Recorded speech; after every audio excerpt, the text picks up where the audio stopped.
គ្រប់ជំរាបសួរបងប្អូនទាំងអស់គ្នាបងប្អូនថ្ងៃនេះយើងជួបគ្នាម្ដងទៀតហើយខ្ញុំចង់ចែកម្លែកអំពីចំណុចពិសេសចំណុចសំខាន់មួយនៅក្នុងការប្រើប្រាស់ធុងបាញ់ថ្នាំបងប្អូនណាដោយសារបងប្អូនយើងមួយចំនួនបានជួបបញ្ហាខូចដំណាំដោយសារការប្រើប្រាស់ធុងបាញ់ថ្នាំហើយការប្រើប្រាស់ធុងបាញ់ថ្នាំហ្នឹងគឺសំខាន់ណាស់បងប្អូនមានបងប្អូនមួយចំនួនគាត់មានធុងបាញ់ថ្នាំតែមួយបងប្អូនខ្លះគាត់មានធុងបាញ់ថ្នាំ2ហ្នឹងក៏ស្រួលបងប្អូនណាអញ្ចឹងចង់ជម្រាបជូនបងប្អូនថាសម្រាប់ធុងបាញ់ថ្នាំដែលយកទៅបាញ់ថ្នាំសម្រាប់ស្មៅបាទគឺហាមយកទៅបាញ់ជីឬក៏បាញ់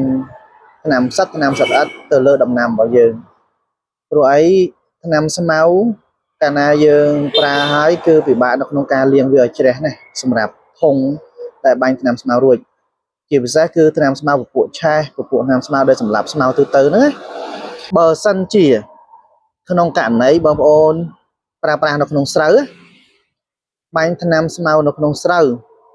អូខេធុងហ្នឹងបងអាចយកទៅបាញ់ថ្នាំសត្វល្អិតថ្នាំសត្វនៅក្នុងស្រូវបានបាទដោយសារថ្នាំស្មៅដែលបាញ់នៅក្នុងស្រូវវាអត់ប៉ះពាល់ដល់ស្រូវទេបាទអញ្ចឹងបងប្អូនអាចយកទៅបាញ់បានប៉ុន្តែប្រសិនបើបងប្អូនបាញ់ថ្នាំស្មៅទូទៅនៅក្នុងចម្ការសម្រាប់ពពួកស្បូវសម្រាប់ពពួកស្មៅជ័រសម្រាប់ពពួកស្មៅអីផ្សេងច្រើនដែលជាប្រភេទថ្នាំសម្រាប់មិនជំរើសដូចជាសារធាតុឧទាហរណ៍ glyphosate ឧទាហរណ៍សារធាតុglyphosate អាមីញ៉ូមអញ្ចឹងកាលណាប្រើប្រាស់ធុងបាញ់ថ្នាំនឹងហើយគឺហាមយកធុងដែលបាញ់ថ្នាំហ្នឹងទៅបាញ់ទៅលើដំណាំរបស់យើងគឺអាចធ្វើឲ្យប៉ះពាល់ដល់ដំណាំឲ្យដំណាំហ្នឹងក្រិនឲ្យដំណាំហ្នឹងងាប់ឆេះខ្លោចឲ្យដំណាំហ្នឹងបាទដាច់ត្រួយដាច់បដូលរួញកញ្ញង់លូតលាស់រួចបាទអញ្ចឹងសង្ឃឹមថាបងប្អូនទាំងអស់គ្នានឹងទទួលបានព័ត៌មាននិងចំណេះដឹងបន្ថែមជាពិសេសបងប្អូនដែលមិនធ្លាប់ធ្វើបងប្អូនខ្លះគាត់មានបទពិសោធន៍ច្រើនហើយគឺគាត់ច្បាស់តែបងប្អូនមួយចំនួននៅតែភ្លាត់បាទដោយគាត់គិតថាធុងដែលបាញ់ថ្នាំស្មៅហើយគាត់លាងជ្រះដូច្នេះគាត់អាចយកទៅបាញ់ថ្នាំសត្វល្អិតថ្នាំសត្វទៅលើដំណាំបានបាទដើម្បីសុវត្ថិភាពបងប្អូនគួរតែមានធុង2សម្រាប់ការប្រើប្រាស់ថ្នាំប្រើប្រាស់ជីប្រើប្រាស់